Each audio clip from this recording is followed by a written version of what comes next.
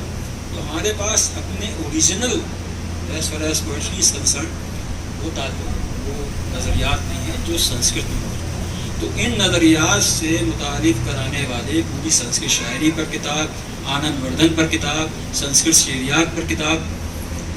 یہ کسی نے بالکل صحیح کہا کہ بعض لوگوں کی قدر جو ہے وہ باعتبار زمانہ کی جاتی ہے. جیسے جیسے زمانے کو ان تمام نظریات کی قدر معلوم ہوتی جائے گی ویسے ویسے عنبر بہرائچی کی اہمیت بڑھتی جائے گی.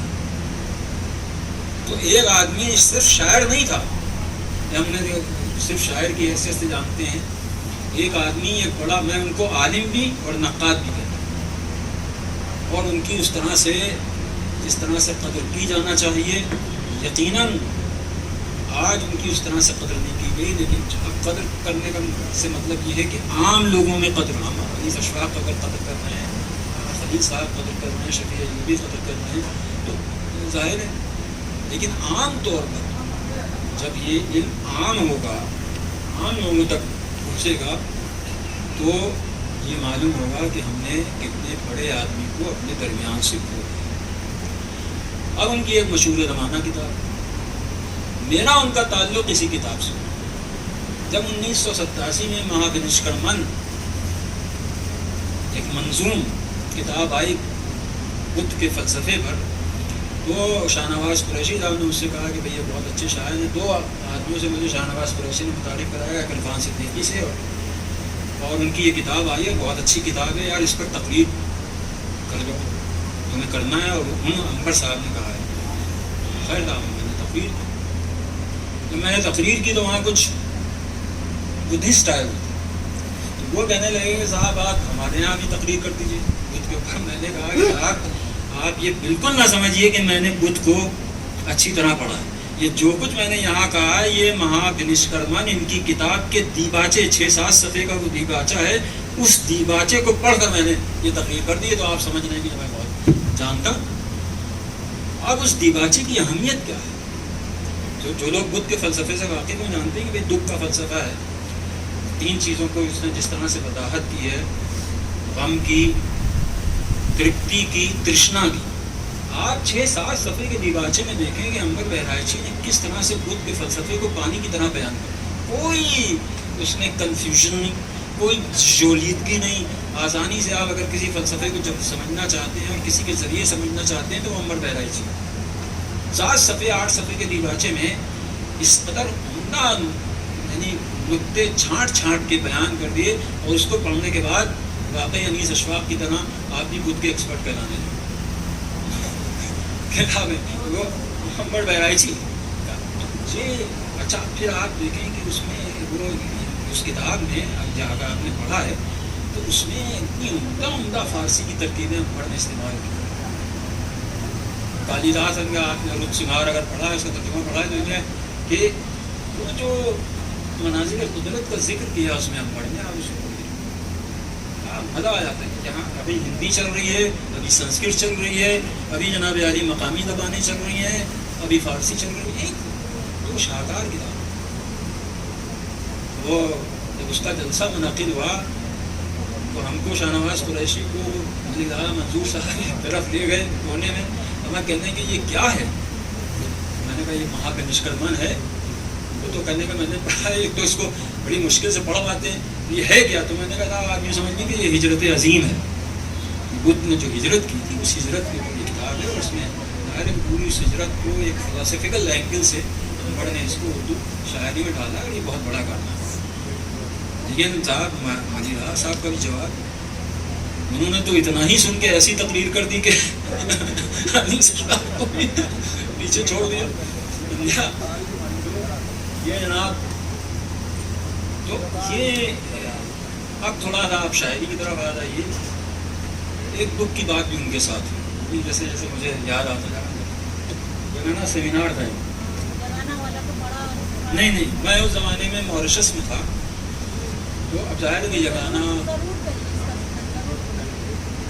بات جانیں تو جناب علی، اچھا آپ دیکھیں یہ آئرانی یہ تھی کہ یگانہ پر اس سے پہلے مفتی رضا انصاری وہیں اسی اردو اکیڈمی میں سیمینار کرا چکے تھے، جس میں انور بہرائچی صاحب کو اس سیمینار کا کنوینر مقرر کیا گیا تھا، اور وہ سیمینار جو تھا وہ ساہتیہ اکیڈمی کے اصلاً تتوادھان میں تھا، زیر اہتمام۔ لیکن یہاں وہ صاحب، اب اس کے کیا اسباب تھے، ایسا ہنگامہ مچا، اتنی اخبار بازی ہوئی، کوئی اور ہوتا تو اڑ جاتا، لیکن ظاہر ہے کہ وہ آدمی انتہائی شریف النفس شخص وہ پیچھے ہٹ گیا، اور اس سے ان سے بات ہوئی، میں ماریشس میں نے کہا کہ صاحب آپ یہ دلیل دے سکتے ہیں کہ مفتی رضا انصاری نے یہ سیمینار کرایا تھا؟ تو کہنے کہ نہیں صاحب اب چھوڑیے، میں اس طرح کے تنازعوں میں نہیں پڑھنا چاہتا، اور وہ پیچھے یہ ان کی شرافت اور یہ ان کی نیک دلی جسے کہتے ہیں۔ اب عام طور پر دیکھیں، ہم لوگ ہیں پروفیسر یا فیٹ سیلریڈ پیپل، ہمیں اچھی تنخواہ ملتی ہے، وقت ہم پر سے یہی الزام عائد کیا جاتا ہے کہ تعلیم پڑھاتے ہیں، کیا کرتے ہیں، اتنی تنخواہیں ملتی ہیں، بیٹھے رہتے ہیں۔ لیکن ایک پی سی ایس آفیسر، اس پر ورک لوڈ کتنا ہوگا؟ ابھی یہ مجھے بتا رہی تھی کہ صاحب یہ مسجد کے پیچھے ان کا کمرہ ہے، 3 بجے رات تک وہاں بیٹھے گا، 3 بجے رات تک۔ تو ایک شخص کہ جو اپنے عہدے کے ساتھ بھی انصاف کر رہا ہے اور اس علم کے ساتھ بھی انصاف کر رہا ہے جس کو اس نے مشغلہ بنایا، کہ ایک آدمی اتنا کام کر رہا ہے، خالص یعنی ذہنی اور دانشورانہ کام، تخلیقی کام، کتنے ان کے مجموعے ہیں جناب، آپ دیکھیں، آپ کے سامنے سب فہرست ہے پوری، اور مذہبی شاعری بھی کر رہے ہیں، لمیات کا بھی ذکر کیا گیا، روح انوپ، یہ خالی سیپیوں کا اشتراک، گمنام جزیروں کی تمکنت، یہ نظموں کا مجموعہ ہے، سوکھی ٹہنی پر حریت، غالباً اسی کے اوپر ساہتیہ اکیڈمی ایوارڈ ملا، ساہتیہ اکیڈمی ایوارڈ ان کو اس کے اوپر ملا، ملنگ ملہا۔ یعنی آپ ورائٹی دیکھیے، شاعری کا دائرہ دیکھیے، زبان کا دائرہ دیکھیے۔ ایک خصوصیت اور یہ میں نے بہت پہلے جب میں ایم اے کا طالب علم تھا، وہ میں نے نازش پرتاپ گڑھی کے لیے بات کہی تھی کہ صاحب اکثر ان کے اوپر یہ ہوتا تھا کہ صاحب ان کا وزن سے گر گیا ہے، ساقط الوزن ہے، خارج وزن ہے، اور یہ ہے وہ ہے۔ تو میں نے جب ان کے مجموعے پر تقریر کرتے ہوئے کہا تھا کہ میں نے کہا دیکھیے زبان جو ہے وہ شاعر بناتا ہے، اور زبان کو شاعر زبان کے دائرے کو توڑتا بھی۔ انور نے بہت سی جگہوں پر زبان کے دائرے کو توڑا ہے، بالکل بے خوفی کے ساتھ۔ یہ ایکسپیریمنٹ آف لینگویج کہلاتا ہے ہمارے شاعر، کہ ہمارے ظفر اقبال جو لاہور کے شاعر ہیں یہی کہتے ہیں کہ بھائی یہ زبان بناتے ہیں کہ ہم بگاڑتے ہیں۔ مصرا مجھے نہیں آتا، یہ زبان کے دائرے کو بدلائے گا، توڑنے کا کام کیا۔ تو اتنی صفتیں، اتنی خوبیاں، اب اتنا کہنے کے بعد ہو سکتا ہے کہ آپ کہیں صاحب یہ تو ایسے ہی کہہ رہے ہیں، تو آپ چند شعر بھی سنیں، حافظہ ساتھ نہیں دیتا عمر کی اس منزل میں ہے تو نہیں۔ کہ یہ جو ایک بوجھ ہے صدیوں سے میرے سینے پر، ایک تبسم اسے لمحوں میں ہٹا بھی دے گا، چار سو پھول کی صورت وہ کھلائے گا مجھے، دھول کی طرح خلاؤں میں اڑا دے۔ مشام جہاں سے گزرتی رہی ہے تازہ ہوا، تیرا خیال کھلے آسمان جیسا تھا۔ ہندی دیکھیے آپ، تال جیٹ کی لوں میں پکے ہوئے پھل املی کے گر جائیں گے، رادھا کانہا کی خاطر چنری بھر بھر لے جائے گی۔ ایک ہمارے یہاں یہ آنچلک کویتا ہندی میں آئی، آنچلک کویتا کا، اور بالکل ایک نیا رجحان قرار دیا گیا کہ انور کے یہاں یہ آنچلک کویتا، یعنی اس میں مناظر فطرت اور علاقائی، یہ انور کے یہاں پہلے جو ہندی میں آیا، بعد میں آیا۔ انور بہت پہلے یہ ساری چیزیں کہہ چکے۔ تو ان کے یہاں آج ہم ایکو فرینڈلی شاعری کا ذکر کرتے ہیں، ایکو فرینڈلی، باقاعدہ یہ اصطلاح آ گئی، ایکو فرینڈلی پوئٹری۔ یہ ایکو فرینڈلی پوئٹری جو ہے یہ انور کے یہاں بہت پہلے موجود تھی۔ مناظر قدرت سے آپ کا عشق، مناظر فطرت کی عکاسی، اور اس طرح سے عکاسی کہ ماحول جو ہے وہ کس طرح سے آپ کو خوش رکھتا ہے، مسرت دیتا ہے، یہ ساری چیزیں ہم پی بھی گئے اور سلامت بھی ہیں عنبر، پانی کی ہر ایک بوند میں ہیرے کی کمی، بڑا بہت اچھا، پانی کی ہر ایک بوند میں ہیرے کی کمی ہم پی بھی گئے۔ تو صوفی منش تھے بحیثیت انسان، اسی سے ان کی بخشش ہو جائے گی، جو انسانی اور شخصی خوبیاں تھیں، لیکن اللہ میاں کی یہاں بہت سی خوبیاں دیکھی جاتی ہیں، تو علمی خوبیاں بھی دیکھی جائیں گی ان کی بنا پر بھی۔ اور میں تو بالکل نا امید نہیں ہوں۔ دیکھیے اسسمنٹ کے، بس میں ختم کر رہا ہوں اپنی بات، اسسمنٹ کے پیریڈس، آپ کس ایرا میں جی رہے ہیں، کس دور میں جی رہے ہیں۔ اب انہوں نے بڑے غلو سے کام لیا، عالم بے بدل مجھے کہنا جیسے ناچیز کو، بھائی عالمین بے بدل ہیں، یہاں کوئی شخص اپنے آپ کو عالم بے بدل سے کم سمجھتا ہی نہیں ہے آپ نے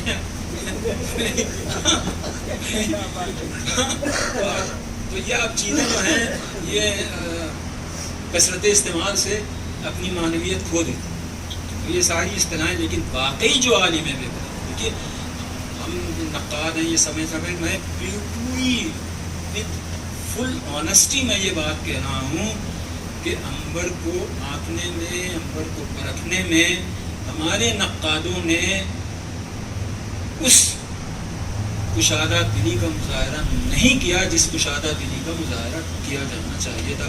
اب سیدھے آپ انگلی میری طرف اٹھائیں گے تو آپ کیا کر رہے تھے، آپ کیا کر رہے تھے؟ تو اب میں نے یہ سوچا جو کہ میں نے، میرے پاس نوٹس ہیں نشکرمن کی جو میں نے تقریریں کی تھی، وہ میں نے نوٹس بنا کے کی تھی، اور وہ میرا ایک مضمون پورا تیار ہے۔ اور میں اگرچہ مجھے اس طرح سے سنسکرت نہیں آتی، لیکن میں شعریات کے تعلق سے آنند وردھن، چونکہ میں نے آنند وردھن کو اچھا خاصا پڑھا ہے، تو میں ان دو پہلوؤں پر، اور ان کی شاعری تو ہے ہی ہے، اب ان کی شخصیت کے بارے میں جامی کے 4 مصروں پر اپنی گفتگو ختم کر رہا ہوں، اور یہ انہوں نے اپنی ایک کتاب کے آخر میں، یعنی معاد نشکرمن کے آخر میں اس کا اختتام کیا ہے۔ از مدرسہ بکتابہ روان یا میں کدا، اے پیر رہ بگوئی طریق ثواب چیست، گر من غرق آتش و آبم ز عشق تو، ای سینے پر آتش و چشم پر آب چیست۔ اس کا ختم، اور یہ گویا عنبر نے اپنے وجود کو سامنے رکھ کر یہ 4 مصریں یہاں پر ختم ہیں۔ ان 4 مصروں کا وہ شخص مصداق، ایک ایسے شخص کا ہمارے درمیان سے اٹھ جانا جو جس کی اتنی زبانوں سے واقفیت ہو، جس کے آپ جمعی کے صیغے میں بات کریں گے جب عنبر کے بارے میں کریں، آپ زبان سے واقف نہیں تھے، وہ زبانوں سے واقف تھے، علم سے واقف نہیں تھے، علوم سے واقف تھے، شاعری کے کسی ایک مدرسے سے واقف نہیں تھے، شاعری کے مدرسوں سے واقف تھے، کسی ایک لہجے کے شاعر نہیں تھے، لہجوں کے شاعر تھے، کسی ایک بولی کے شاعر نہیں تھے، بولیوں کے شاعر تھے، وہ شخص تھا عنبر بہرائچی۔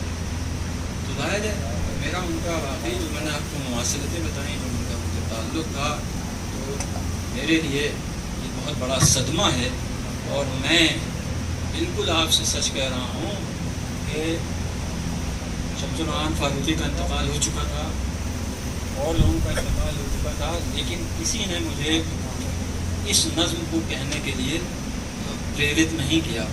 جب عنبر صاحب کی موت ہوئی، کووڈ کا بڑا خراب زمانہ تھا، تو المیہ ہمارے ساتھ سب سے بڑا یہ تھا کہ نہ ہم کسی کی تعزیت کے لیے جا سکتے، نہ کسی کی تدفین، اس سے بڑا المیہ کیا ہو سکتا ہے۔ یہ نظم میں نے، لیکن میں نے اس میں سب کو شامل کیا، تو یہ کشتگان کووڈ کے نام ہے یہ نظم، 5-6 شعر ہیں۔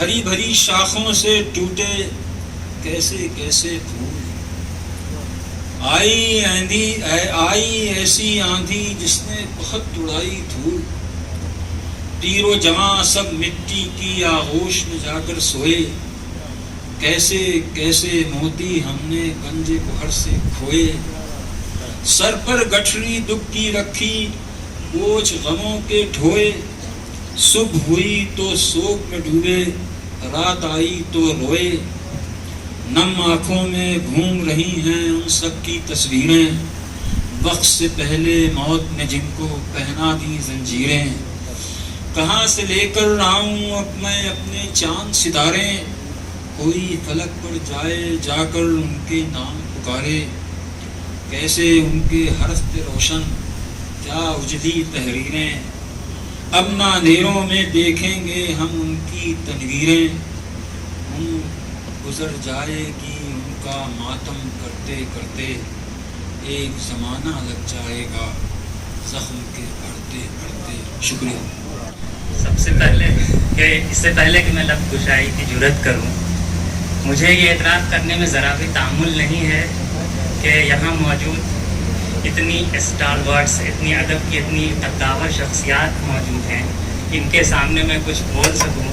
اور پروگرام شروع ہونے کے کچھ پہلے بھی محترم جناب انیس اشفاق سر اور خلیل الرحمان صاحب کے درمیان یہ گفتگو ہی ہو رہی تھی کہ لوگ علم سے ڈرتے ہیں، اور اس کے لیے انہوں نے ایک انگریزی کا بہت ہی خوبصورت لفظ استعمال کیا تھا کہ آ اسٹرک۔ تو I must admit that I am really awestruck by the towering personality of the people present here and among you. جہاں تک سب سے پہلے میں محترمہ شائستہ عنبر صاحبہ کا شکر گزار ہوں کہ انہوں نے اس ہیچ مدان کو اتنی عصر حاضر کی عظیم ترین ادبی شخصیات میں سے ایک جناب جہانی جناب عنبر بہرائچی صاحب کو خراج عقیدت پیش کرنے کے لیے یہاں مدعو کیا۔ میں غالب کے دو شعر کوٹ کرنا چاہتا ہوں، ایک شعر سے اپنے کلام کا آغاز کرنا چاہتا ہوں اور ایک شعر سے اختتام کروں گا، اور یہ میں سمجھتا ہوں کہ یہ عنبر بہرائچی صاحب کی شاعری کے مصداق ہے، ان کی شاعری پوری اسی پہ اترتی ہے۔ غالب کہتے ہیں کہ ماں نبودیم بدن مرتبہ راضی غالب، شعر خود خواہش آن کر کے گردت فن ماں، کہ ہم اس مرتبے کے راضی نہیں تھے غالب، شعر نے خود ہم سے یہ خواہش کی کہ یہ ہم کو اپنا فن بنا دو۔ عنبر بہرائچی صاحب کی شاعری کو میں نے شخصی طور پہ تو نہیں جانا، ان سے جو بھی آشنائی رہی ادب کے طالب علم کی حیثیت سے رہی، اور لہٰذا میں اسی حوالے سے گفتگو کروں گا۔ میں نے ان کو مختلف رسائل، جرائد اور حلقہ ارباب ذوق میں جو ان کا ذکر خیر ہوتا رہا ہے اس کے ذریعے جانا ہے، پہچانا ہے، لیکن میں یہ کہنا چاہتا ہوں کہ اس افہام و تفہیم کی اس منزل میں میری حیثیت ابھی بھی اس مبتدی کی سی ہے، اور بقول غالب لیتا ہوں مکتب غم دل میں سبق ہنوز، لیکن یہی کہ رفت گیا اور بود تھا۔ تو ہماری کیفیت ایسی ہی ہے، جیسا کہ تمام مقررین نے عرض کیا ہے کہ عنبر بہرائچی کو سمجھنے کے لیے ہمیں اردو ادب کے ساتھ ساتھ سنسکرت کی شعری روایات، فارسی ادب کی شعری روایات، اور ساتھ ساتھ جو مقامی بولیاں ہیں، بھوجپوری ہے، اودھی ہے، ان تمام روایات کو اپنے اندر سمونا ہوگا۔ اور وہ خود اپنے کتاب دوب کے دیباچے میں کہتے ہیں کہ اردو ادب کا جو ایک بڑا ذخیرہ ہے، نہایت افسوس کی بات ہے کہ سنسکرت اور دوسری مقامی بولیاں جن کا اثر اتنا بڑا اثر اردو ادب پہ رہا ہے، اس پہ اردو ادب میں سنجیدگی سے کام نہیں ہوا ہے۔ لہٰذا ہمیں عنبر بہرائچی صاحب کی اس بات کو بھی نظر میں رکھنا ہے، اور انہوں نے ہندوستان کی مشترکہ تہذیب کے حوالے سے جو اشعار کہے ہیں، as a student of literature یہ ہماری ذمہ داری ہے کہ ہم ان کو آگے لے جائیں۔ اور ادب کا جہاں تک تعلق ہے تو مجھے یہ میں سمجھتا ہوں کہ ان کو اردو ادب کا، اردو شاعری کا پریم چند کہے جانے کے مستحق ہیں۔ جس طرح سے پریم چند نے ہندوستان کی دیہی زندگی کو اپنے افسانوں کا موضوع بنایا، وہی خصوصیات عنبر بہرائچی کی شاعری میں بے درجہ عتم موجود ہیں۔ اگر ہم کو ہندوستان کی روح گاؤں میں بستی ہے، اگر ہم کو ہندوستان کی روح کا مطالعہ کرنا ہے تو وہ عنبر بہرائچی کی شاعری کا مطالعہ کرنا ہوگا۔ خالی سیپوں کا اضطراب، میں اس کے حوالے سے دو چار گفتگو کروں گا کیونکہ وقت بہت زیادہ ہے اور مجھے ہو گیا ہے، مجھے حکم ملا ہے کہ بہت مختصر بات کروں۔ تو خالی سیپوں کا اضطراب کیا ہے؟ یہ ایک استعارہ ہے۔ ہماری قدریں جو مفقود ہوتی جا رہی ہیں، ہم اپنی تہذیبی اقدار سے منہ موڑتے جا رہے ہیں، روگردانی کرتے جا رہے ہیں، یہ شاعر زبان حال سے یہ فریاد کر رہا ہے کہ